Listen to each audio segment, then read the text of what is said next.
Hello दोस्तों, आप सभी का स्वागत है। आज की हमारी कहानी है आसियाना आस्की का भाग 3। आपने अभी तक पिछले वीडियो में सुना कि अनामिका आदित्य को चोर समझकर उसके पैर में जोर से मारती है। तभी वहां अपनी आकर संभाल लेती है और इधर अनामिका धोखे से आकाश से टकरा जाती है और आकाश ने जो हल्दी ली हुई थी वो आकाश के कपड़ों में गिर जाती है। आगे क्या हुआ यह जानने के लिए अब आगे सुनिए। ऊपर खड़ा आदित्य अंगड़ाई ले रहा था। जैसे उसकी नजर अनामिका पर पड़ी, उसने पाया कि अनामिका उसे ही देख रही है। दोनों की नजरें मिली तो अनामिका ने मन ही मन कहा, यहाँ रहना है तो इनसे दूरी बनाकर रखनी पड़ेगी। वहीं ऊपर खड़ा आदित्य अनामिका को देखते हुए सोच रहा था, तुम इस घर में ज्यादा दिन की मेहमान नहीं हो मिस जेम्स बॉन्ड। अनामिका मुस्कुराई तो आदित्य उसे इग्नोर करके वहां से चला गया। सड़ू कहीं का, अनामिका ने कहा और अपना दुपट्टा बदलने सीढ़ियों की तरफ बढ़ गई। दूसरा दुपट्टा लेकर अनामिका नीचे आई। उसने देखा राधा अकेले ही किचन में थी और अनामिका भी उनकी मदद करने किचन में चली आई। अनामिका की रुचि देखते हुए राधा ने भी उसे काम करने दिया और अनामिका से सबके लिए चाय बनाने को कहा। सच ही कहा था अनामिका ने कि उसे सिर्फ चाय बनानी आती है। उसकी बनाई चाय की खुशबू से सारा किचन महक उठा था। राधा को कुछ बनाते देखकर अनामिका उनके पास आई और कहा, आप क्या बना रही हैं?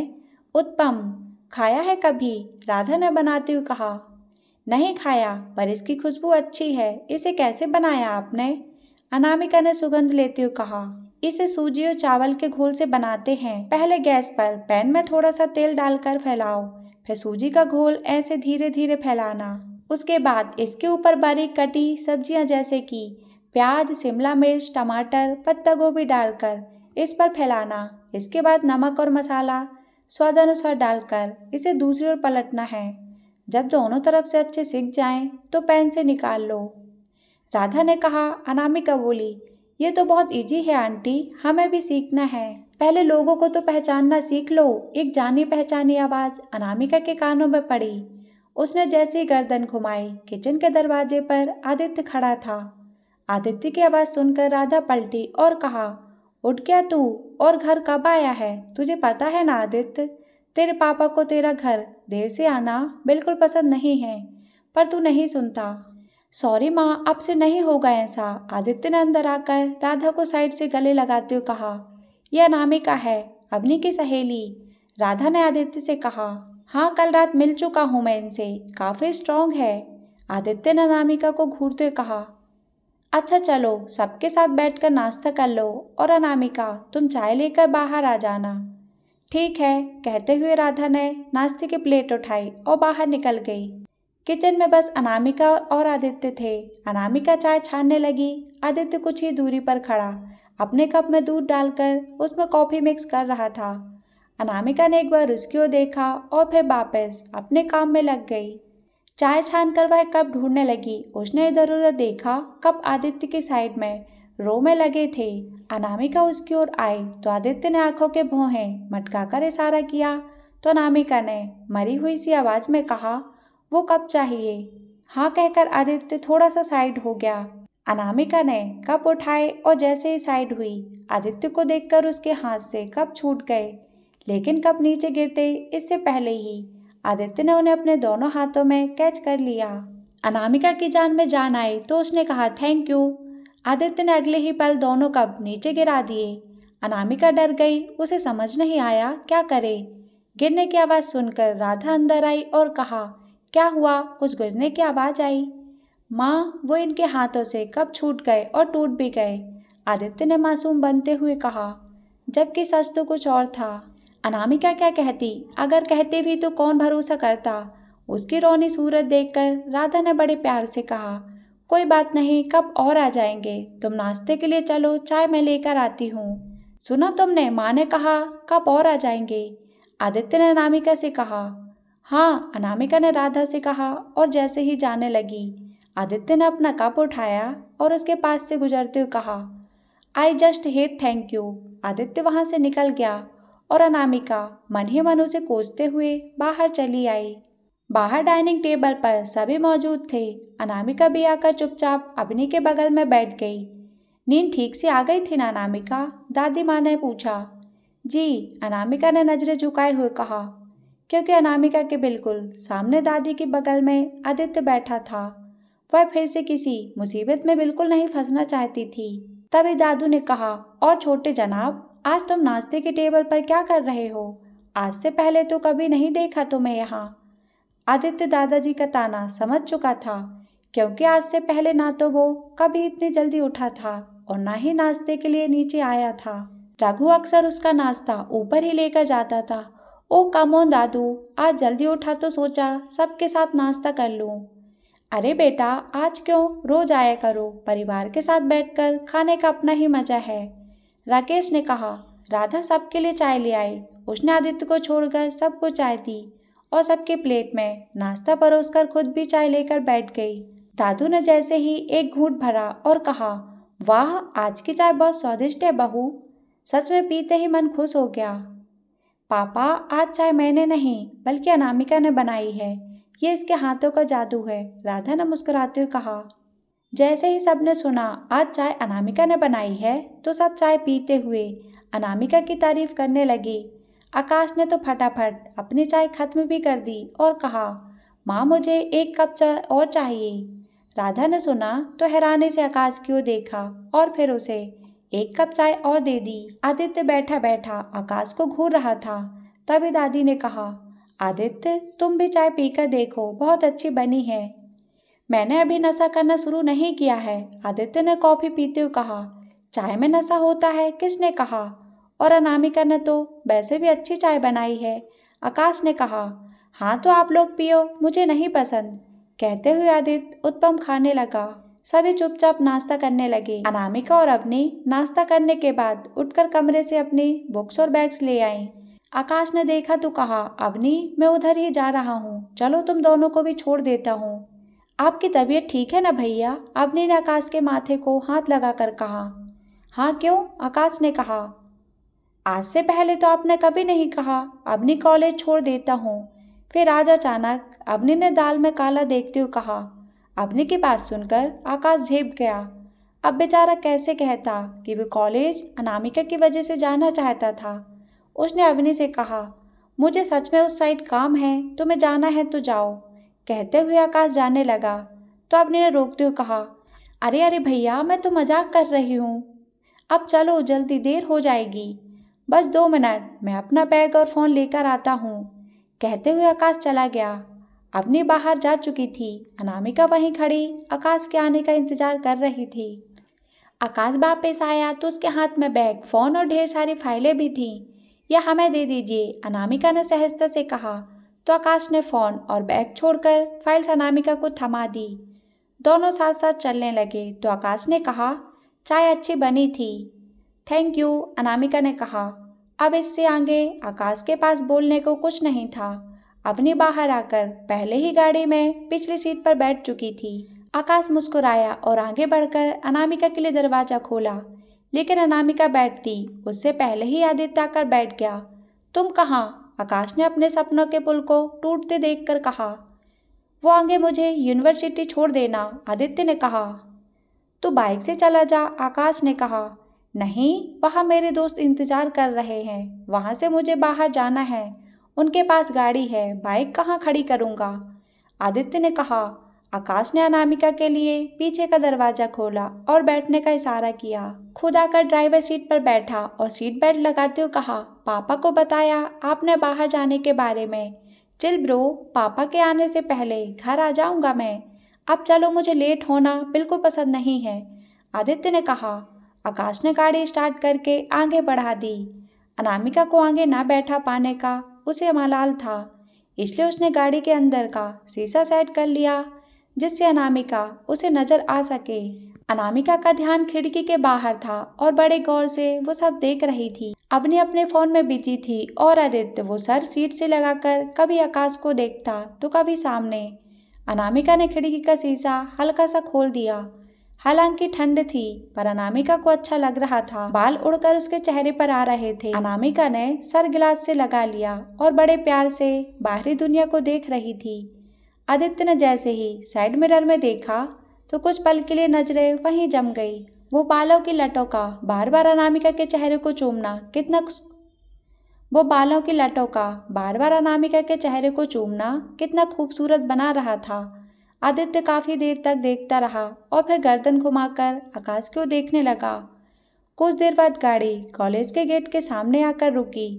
अवनी और अनामिका अपने अपने बुक्स लेकर नीचे उतर गईं। आकाश गाड़ी लेकर वापस निकल गया और आदित्य को उसकी यूनिवर्सिटी के सामने छोड़कर खुद ऑफिस चला गया। अनामिका और अवनी जैसे ही कॉलेज आई, विनीत उनके पास आया। अवनी अनामिका और विनीत को अकेला छोड़कर चली गई। अनामिका को खामोश देखकर विनीत ने कहा, अवनी ने तुम्हारी माँ के बारे में बताया, जानकर दुख हुआ।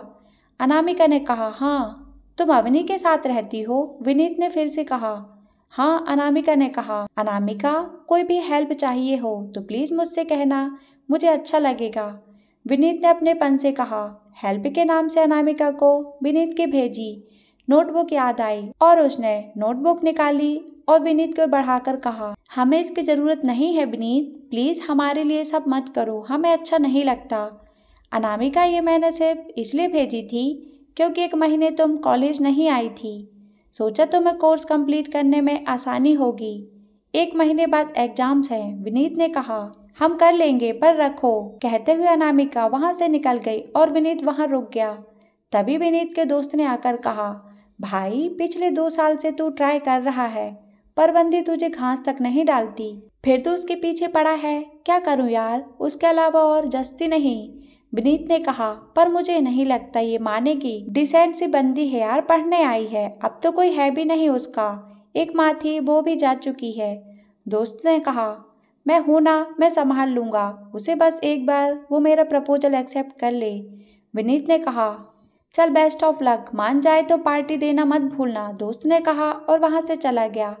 विनीत अपनी क्लास की ओर बढ़ गया। विनीत कोई बुरा लड़का नहीं था। जब अनामिका पहले साल कॉलेज आई थी, तब बाकी लड़कों के साथ विनीत भी उसे देखता रह गया था। इतनी खूबसूरत लड़की पूरे कॉलेज में नहीं थी। कई लड़कों ने अनामिका को दोस्ती, प्यार के लिए प्रपोज किया, पर अनामिका ने अपनी पढ़ाई के अलावा किसी और चीज को वक्त ही नहीं दिया। धीरे धीरे सब बदल गया, लेकिन विनीत नहीं बदला और हमेशा अनामिका से अपने दिल की बात कहने की कोशिश करता रहा। क्लास में आकर अनामिका अपनी पढ़ाई में लग गई। उसे 1 महीने के रिवीजन के साथ साथ उसे आने वाले फाइनल ईयर के एग्जाम की भी तैयारी करनी थी। कॉलेज खत्म होने के बाद अवनी और अनामिका घर के लिए निकल गई। इंदौर आने के बाद पहली बार अनामिका इन सड़कों पर घूम रही थी। उसे तो जैसे ये सब सपनों जैसा लग रहा था। भूख लगी तो अवनी अनामिका को लेकर रेस्टोरेंट में चली आई। भीड़ कम थी। अवनी दोनों के लिए सैंडविच और जूस ऑर्डर किया। वेटर ऑर्डर लेकर चला गया। अनामिका को खोया हुआ देखकर अवनी ने कहा, हे क्या हुआ, क्या सोच रही हो? अनामिका ने कहा, विनीत के बारे में सोच रहे हैं, समझ नहीं आता उसे कैसे कहें कि हमें ये सब पसंद नहीं है। वो तुम्हें पसंद करता है अनामिका, पर हमारे मन में उसके लिए कोई फीलिंग्स नहीं है अपनी। हम नहीं चाहते कि कोई हमारे लिए एक तरफा फीलिंग्स रखे। हम किसी को ठेस पहुंचाना नहीं चाहते। इतना कहकर अनामिका चुप हो गई। तुम उसके बारे में सोचकर तो देखो, हो सकता है तुम्हारे दिल में उसके लिए जगह हो। नहीं अवनी, ऐसा नहीं है। होता तो हम तुझसे जरूर कहते। विनीत अच्छा लड़का है, लेकिन हम उसके लिए कुछ महसूस नहीं करते। अनामिका कितना कहती ही अवनी बोल पड़ी, ओके, तुम परेशान मत हो, ज्यादा सोचोगी तो ज्यादा उलझ जाओगी। अच्छा ये बताओ, इस संडे मूवी देखने चलोगी? अनामिका ने झट से कहा। और पढ़ाई? पढ़ाई पढ़ाई पढ़ाई, इसके अलावा भी एक दुनिया है अनामिका। इतना कहकर अवनी ने अनामिका का हाथ पकड़ लिया। पर हमने तो वो दुनिया देखी ही नहीं है ना।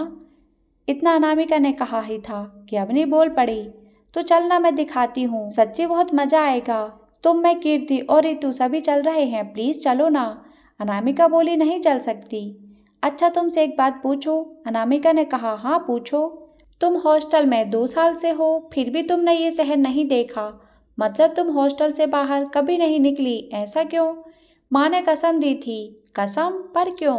और ऐसी कसम कौन देता है, हम नहीं जानते, पर उन्होंने यहाँ आने के लिए ये शर्त रखी थी हमारे सामने। हमें पढ़ना था, इसलिए हमने उनकी बात मान ली।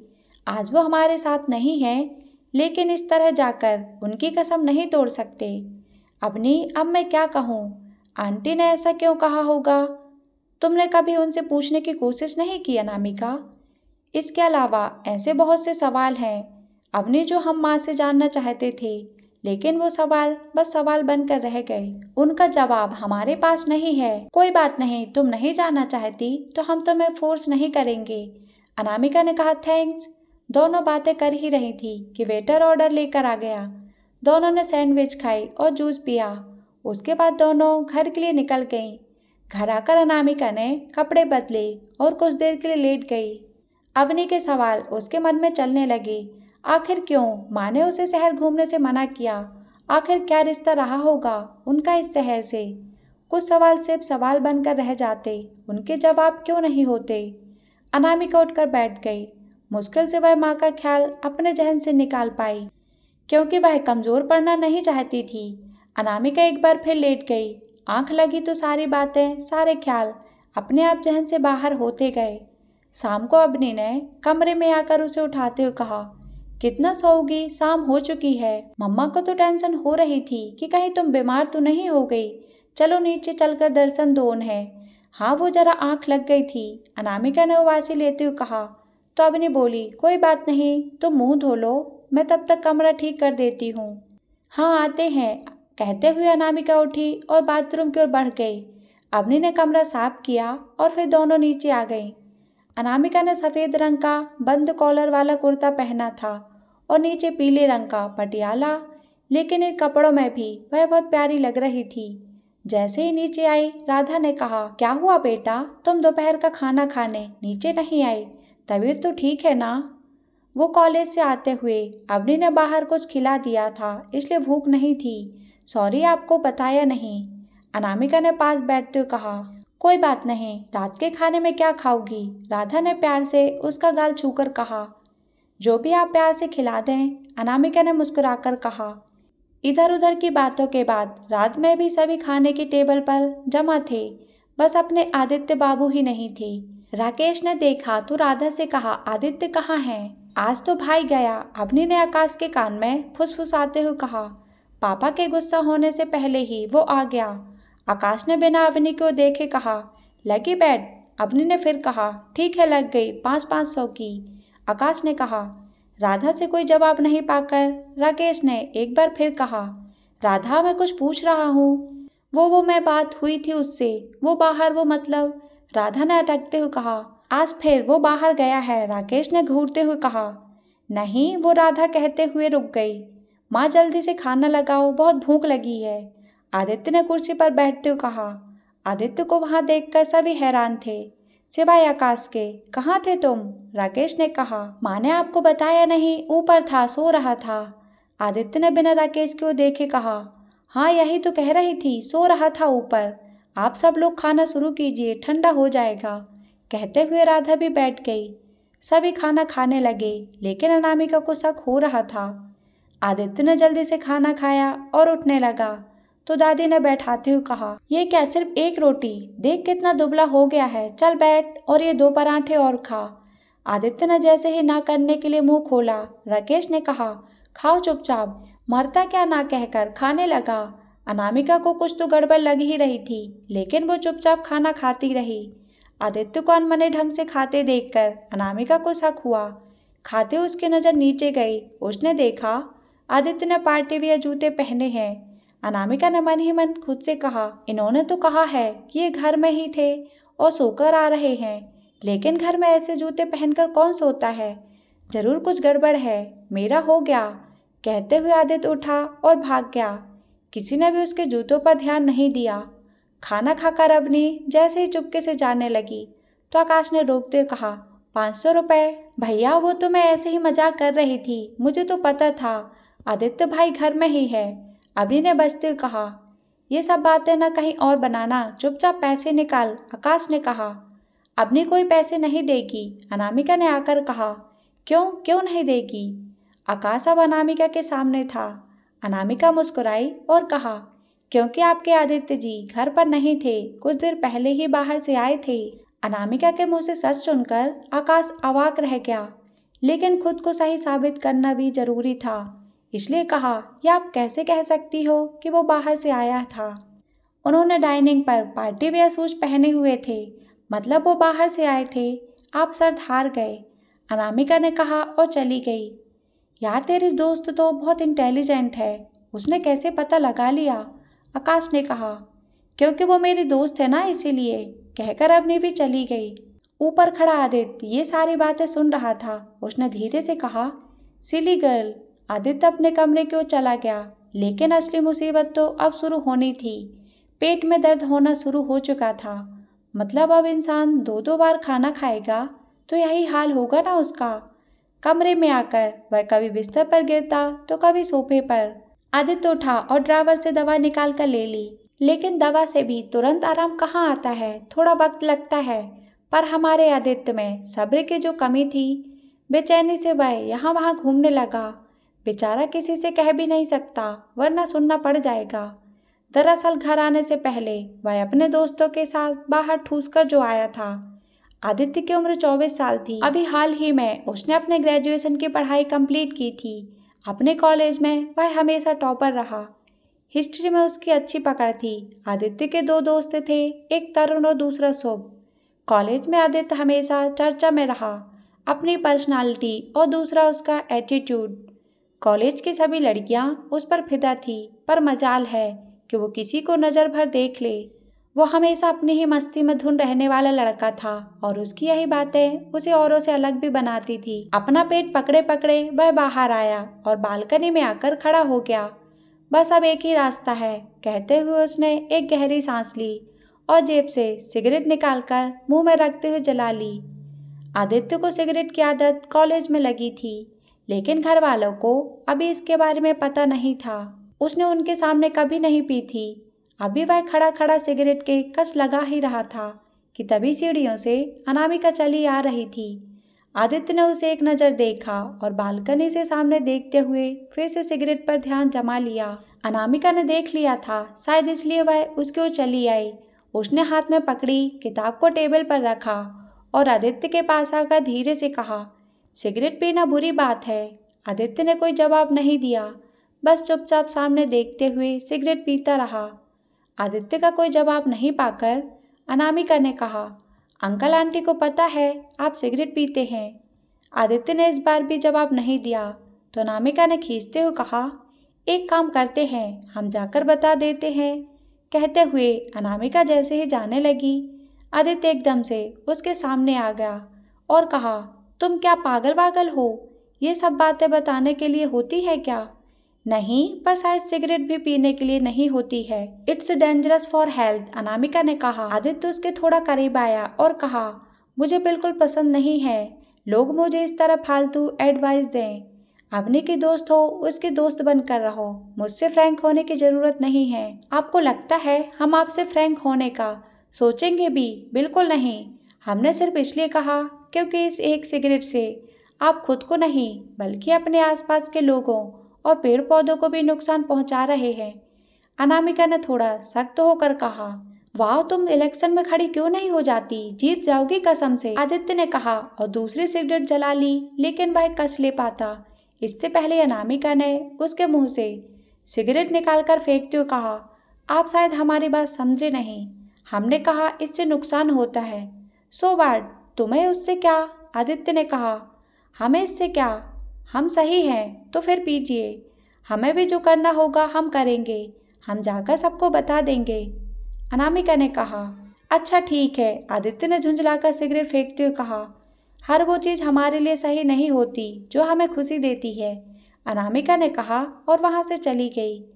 आदित्य वहीं खड़ा खुनस में देखता रहा और कहा, पर तुम तो खुद अपने आप में एक टॉर्चर्स हो। आदित्य वहीं सोफे पर बैठ गया और पेट अब ठीक था। जेब से फोन निकाला और देखने लगा। फोन देखते देखते उसकी नज़र टेबल पर रखी किताब पर गई। उसने उसे उठाया और देखने लगा। पेज खोला, ऊपर शुद्ध हिंदी में लिखा था, अनामिका राजपूत। हाँ, तो ये उन मोहतरमा की है, पर उनको किताब की क्या जरूरत? उनके पास तो ऑलरेडी इतना ज्ञान है। Sorry baby, but revenge is revenge. कहते हुए आदित्य एक एक करके किताब के पन्ने फाड़ने लगा और वहीं हॉल में उड़ाने लगा। ये करते हुए उसे बड़ा मजा आ रहा था। किताब के सारे पन्ने निकालने के बाद आदित्य वहां से उठा और कमरे में चला गया। अनामिका को किताब का ख्याल नहीं रहा। वह जाकर लेट गई। आदित्य के व्यवहार से थोड़ी परेशान थी। आदित्य उसे पहली नज़र में ही भा गया था, पर जैसे जैसे अनामिका उसे जानते जा रही थी, उसे समझ आ रहा था कि क्यों उसने नाम के बाद कॉम्प्लिकेटेड लगाया है। ऐसा ही था, वो पल में गुस्सा, पल में खुश, कभी सही कभी गलत।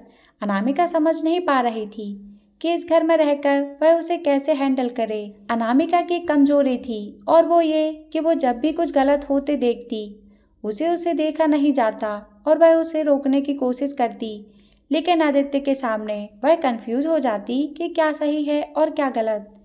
विचारों में उलझे उसे नींद आ गई। सुबह उठी, नहाकर तैयार हुई। अवनी भी आज जल्दी उठ चुकी थी। दोनों तैयार होकर जैसे ही कमरे से बाहर आई, हॉल में ढेर सारे पन्ने इधर उधर उड़ रहे थे। एक पन्ना अनामिका के पैरों के पास आया। उसने देखा तो आंखें खुली की खुली रह गई। ये तो उसकी बुक के पन्ने थे। अनामिका ने एक दो पन्ने उठाए और उन्हें देखने लगी तो अवनी ने कहा, ये सुबह सुबह यहाँ कचरा किसने कर दिया? अवनी अनामिका की ओर पलटी और कहा, ये कचरा नहीं है अवनी, हमारे कोर्स की किताब थी, पता नहीं किसने फाड़ दी। अवनी ने ये देखा, ये कहते अनामिका की आंखों में आंसू तैर गए। उसने धीरे से कहा, इम्पोर्टेंट थी क्या? हाँ, हमने कॉलेज की लैब से ऑनलाइन ऑर्डर की थी, कल ही मिली थी और आज खुद सारे नोट्स बनाए थे, पर सब बर्बाद हो गया। अनामिका ने कहते कहते रुक गई। तुम परेशान मत हो, हम पापा से कहकर दूसरी ऑर्डर करवा देंगे। अवनी ने कहा, पर इसके साथ ऐसा किसने किया होगा? अनामिका ने कहा, सुबह सुबह क्या हो रहा है? आदित्य ने कमरे से बाहर आते हुए कहा, भाई पता नहीं किसी ने बुक के सारे पन्ने फाड़ दिए। वो बुक अनामिका की थी, इसलिए वो परेशान हो रही है। अवनी ने मायूस से कहा, सिली गर्ल, इसमें इतना परेशान क्यों होना, बुक ही तो है, आ जाएगी। आदित्य ने कहा, पूरे 680 रुपए की किताब थी। अनामिका ने आंखों में आंसू भरकर कहा, 680 की ही तो थी, बस इतनी सी बात के लिए इतना परेशान? तुम्हारी दोस्त सच में पागल है अवनी। आदित्य ने टोन मारते हुए कहा, आपके लिए सिर्फ 680 हो सकते हैं क्योंकि आपके पास आपके पापा के लाखों रुपए हैं, पर हमारे लिए इन 680 रुपए की भी बहुत अहमियत थी। जब खुद कमाएंगे तब एहसास होगा। अनामिका ने आदित्य से कहा और वहां से चली गई। क्या भाई, वो पहले ही इतना परेशान है और आपने, कहकर अपनी वहां से चली गई। दोनों पागल हैं, छोटी सी किताब के लिए रो रही हैं। पहले पता होता तो मैं ऐसा करता ही नहीं, कहकर आदित्य फिर से जाकर सो गया। अनामिका नीचे आई। उसने अपनी उदासी छुपाने की कोशिश की। नाश्ता करने के बाद अनामिका चली गई तो राकेश ने अवनी से कहा, अवनी, आज अनामिका कुछ परेशान नजर आ रही है, तुम दोनों के बीच झगड़ा हुआ है क्या? नहीं पापा, वो दरअसल अनामिका की किताब फट गई है, बस इसलिए वो थोड़ा परेशान है। अवनी ने कहा, बस इतनी सी बात, मुझे बताओ कौन सी किताब है, मैं अभी ऑनलाइन ऑर्डर कर देता हूँ। आकाश ने फोन निकालते हुए कहा, भैया वो नहीं लेगी। अवनी ने उदास होकर कहा, पर क्यों बेटा? राकेश ने कहा, पापा, उसके अपने कुछ उसूल हैं, अपनी ज़रूरतों के लिए वो किसी का एहसान नहीं लेती। इस घर में भी वो बहुत मिन्नतों के बाद रुकी है। अवनी ने कहा, हाँ, ये राजपूत अपने उसूलों और वादों के पक्के होते हैं। खैर तुम कोशिश करना वो मान जाए। राकेश ने कहा, अभी नई है ना, तो इसलिए थोड़ा परायापन लग रहा है उसे। जब यहाँ रहेगी ना सबके बीच में, तो इस घर को और हम सबको अपना समझने लगेगी। दादी ने कहा, मैं चलती हूँ पापा, कॉलेज के लिए देर हो रही है। अवनी ने कहा और चली गई, लेकिन जाते जाते अपनी परेशानी आकाश के चेहरे पर छोड़ गई। कॉलेज में अवनी अपनी क्लास में थी और अनामिका अपनी क्लास में। दोनों के सब्जेक्ट अलग थे, बस एक सब्जेक्ट के साथ क्लास होती थी। क्लास खत्म होने के बाद भी अनामिका क्लास में ही बैठी रही। उसे उदास देखकर रीना, जो कि अवनी और अनामिका की कॉमन फ्रेंड थी, आकर उसके पास बैठ गई और कहा, क्या हुआ अनामिका, तू कुछ परेशान दिख रही है? कुछ नहीं रीना, बस ऐसे ही। अनामिका ने उदास लहजे में कहा। अनामिका, तो मुझे बता सकती है, हम दोस्त हैं यार, हो सकता है तेरी परेशानी जानकर मैं तेरी कुछ हेल्प कर दूं। रीना ने अपना हाथ अनामिका के हाथ पर रखकर कहा। अनामिका ने उसे सारी बात बता दी। रीना ने बड़े ध्यान से सुना और कहा, अगर तेरी फाइनेंशियल प्रॉब्लम सॉल्व हो जाए तो सब ठीक हो जाएगा ना? हाँ, लेकिन उसके लिए बाहर निकलना होगा। अनामिका ने कहा, देखो, कॉलेज के बाहर पास ही मेरे एक दोस्त का कैफ़े है, वहाँ पर तुम चाहो तो पार्ट टाइम जॉब कर सकती हो। इससे तुम्हारा कॉलेज भी बंक नहीं होगा और तुम्हें कुछ पैसे भी मिल जाएंगे। 1 महीने बाद एग्जाम्स हैं, तुम चाहो तो उसके बाद शुरू कर देना, रीना ने कहा। थैंक यू रीना, अनामिका ने कहा। उसकी थोड़ी परेशानी कम हुई। रीना उसे काम के बारे में बताने लगी। तब तक अवनी वहां आ गई। जब उसने सुना तो उसे बहुत बुरा लगा और उसने कहा, अनामिका ऐसा कुछ भी नहीं करेगी। अवनी, हमें कुछ ना कुछ तो करना होगा ना, अनामिका ने कहा। कुछ नहीं करना, जब तक मैं हूँ, कुछ पैसों के लिए। तुम क्यों जॉब करोगी यार, अवनी ने उदास होकर कहा। आज नहीं तो कल खुद के लिए हमें कोई ना कोई काम तो करना होगा ना अवनी। जिंदगी भर तो हम तुम्हारे घर में इस तरह नहीं रह सकते ना, अनामिका ने कहा। क्यों नहीं रह सकती, मम्मी पापा को कोई ऐतराज नहीं है अनामिका तुम्हारे यहाँ रहने में, अवनी ने कहा। हाँ, लेकिन अपनी ज़रूरतों के लिए हम उन्हें परेशान नहीं कर सकते, अनामिका ने कहा। लेकिन अनामिका, अवनी ने कहना चाहा और अनामिका ने रोक दिया और कहा, अवनी प्लीज़, हमें बिल्कुल अच्छा नहीं लगेगा तुम्हारे घर वालों से पैसा लेने में। प्लीज़ हमारे सम्मान को ठेस मत पहुंचाओ। ठीक है, लेकिन तुम्हारी पढ़ाई, अवनी ने कहा, उस पर कोई फर्क नहीं पड़ेगा, हम थोड़ी ज़्यादा मेहनत कर लेंगे। बस तुम वादा करो कि घर में ये बात किसी को पता नहीं चलेगी, अनामिका ने हाथ आगे बढ़ाकर कहा। अवनी ने अपना हाथ अनामिका के हाथ पर रखा और कहा, ठीक है, वादा रहा। तीनों क्लास से बाहर चली आईं। कॉलेज खत्म होने के बाद दोनों घर आ गईं। दोपहर का खाना खाने के बाद अनामिका कमरे में आकर नोट्स बनाने लगी। शाम को दादी उसे अपने साथ मंदिर ले आईं, जो घर के पास वाली गली में ही था। मंदिर में दर्शन करने के बाद अनामिका और दादी कुछ देर के लिए वहीं प्रांगण में बैठ गईं। अनामिका ने बातचीत शुरू करते हुए कहा, दादी माँ, आपके और दादाजी की लव मैरिज हुई थी ना? दादी माँ बोली, हाँ।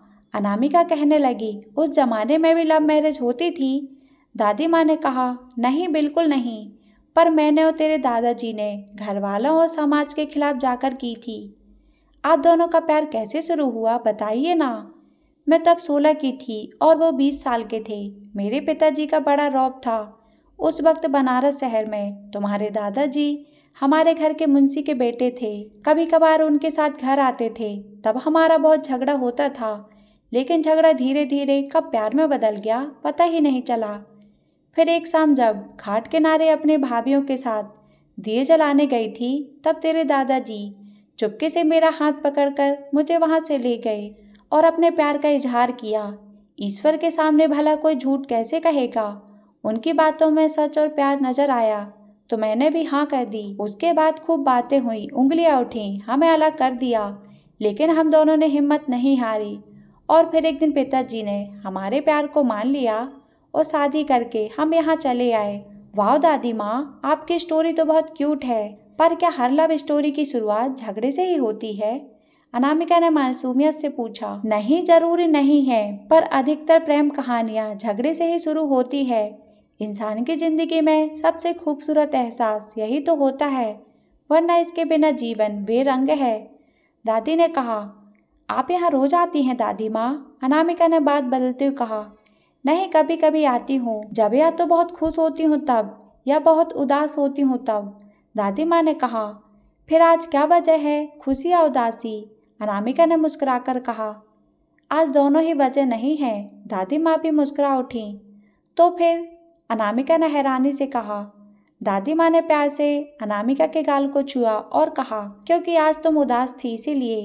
देखो अनामिका, जीवन में सुख दुख आते रहते हैं बेटा, लेकिन हमें डटे रहना चाहिए, घबराना नहीं चाहिए, ना ही दिल छोटा करना चाहिए, क्योंकि कोई भी परेशानी हमारे हौसलों से बड़ी नहीं होती। ईश्वर एक दरवाजा बंद करता है तो एक नया खोलता है।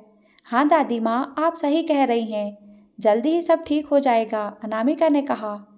चलो चलो घर चलते हैं, सब इंतजार कर रहे होंगे, दादी माँ ने उठते हुए कहा। अनामिका ने अपना हाथ दादी माँ की तरफ बढ़ाया। दोनों घर के लिए निकल गए। दादी माँ के रूप में उसे एक दोस्त मिल चुकी थी। घर आकर दादी माँ अपने कमरे में चली गई। अनामिका राधा की हेल्प करने किचन में चली आई। उसने कुछ सब्जियां काटी।